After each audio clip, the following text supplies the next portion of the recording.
வீரமணி கண்டருக்கு இருமுடிய சுமக்கும் போது பாதுகாக்க வருபவனாம் எங்க கருப்பசாமி அவர் எங்க கருப்பசாமி சாமி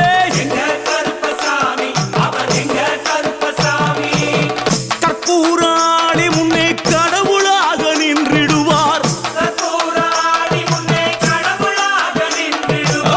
கற்பு வெட்டி கட்டிக்கிட்டு பாவங்களை போக்கிடுவார் எங்க கருப்பசாமி அவர் எங்க கருப்பசாமி சாமி